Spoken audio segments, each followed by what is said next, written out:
Right, so it is a privilege of mine to be able to review the latest and greatest, the premium stuff. But hey, what about the affordable stuff? Well, this is where this comes in, the Acer Nitro 5. Let's have a look. Alright champs, let's get rid of Windows Home and let's get some Windows Pro. Copy and paste my code from the description, new codes, new discount. You can get Windows Professional, Office, paste my code. Boom! It's Windows Pro time. Tally ho champs. Now, if you're new around here, come on, sub up, join the woo train. Make sure you like, ring that bell, ding-a-ling-dong. Now let's have a look at this Acer Aspire Nitro 5. 15-inch gaming laptop from Acer, of course. Very affordable here in Australia. You can get it for around $1,200, around $750 US, and around the same amount of pounds in the UK. Very affordable for a gaming laptop, that is. Now having a look at it, it is a plastic build. It's pretty solid. It has that nice faux sort of carbon fiber finish to it. Has a red backlit keyboard, and yes, it's not RGB, it's just red. Pretty solid build. There are the bigger bezels on it, but they are symmetrical. It's about what you'd expect at this price point. But this one's a little bit, was sort of like special for me because I haven't really reviewed an AMD laptop, like a full AMD graphics card and CPU. And this one does have an AMD Ryzen 5 2500U processor, quad core, up to 3.6 gigahertz. It will sustain about 2.7 under full load. Doesn't really overheat, even under full load, maybe 70 degrees. Not very loud, performs very much in line with the Intel U parts. So you're talking about, the XPS 13, your Surface Book 2, those quad core 15 watt parts. This performs pretty much on par with that part. So you're getting good quad core power here. Now 135 watt power supply. We also have an AMD Radeon RX 560X, which is very similar to what goes in the MacBook Pro, 4 gigabytes of memory there, 128 gigabyte SSD, 1 terabyte hard drive, and it does have 16 gigs of RAM in single channel configuration. Has all the I/O you want for a gaming laptop too, one USB 3.1C, USB 2.0, USB 3.0, two USB 2.0s, one HDMI out, full size. Battery life, you'll get around maybe 4 hours battery life, which is part of the course with these sort of gaming laptops. The display itself, it's about what you'd expect at this price point. Yeah, if you compare it to like high-end laptops, yeah, you're going to see that it doesn't have the contrast of viewing angles and it's just not as vivid. But hey, at this price point, I think it's perfectly serviceable. It is 60 Hertz and it is an IPS panel that is matte, so the reflections are controlled quite well. The sound on it's pretty good, the keyboard's decent,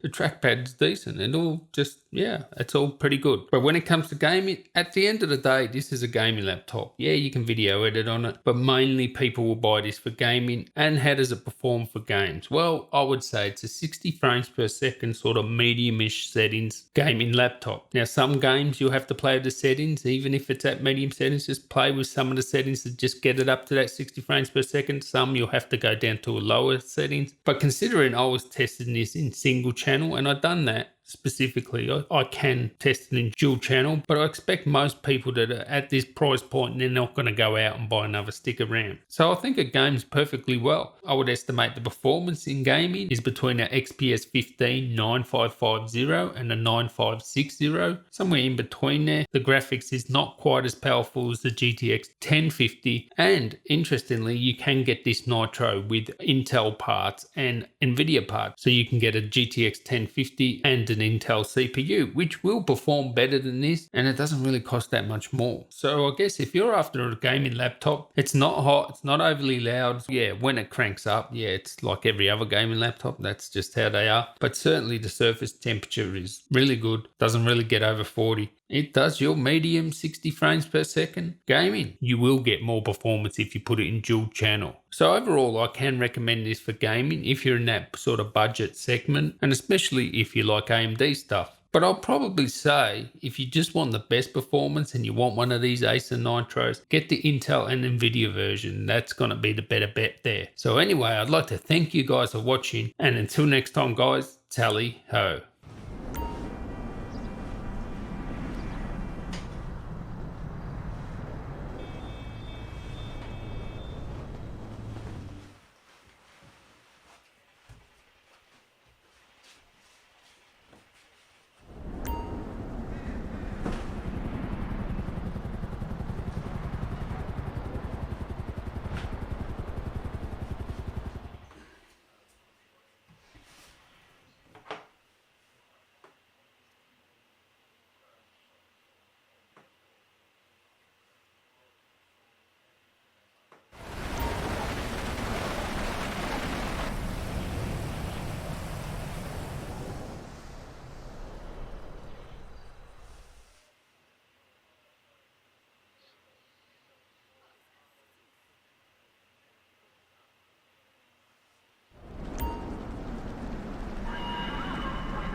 way that sucks, man.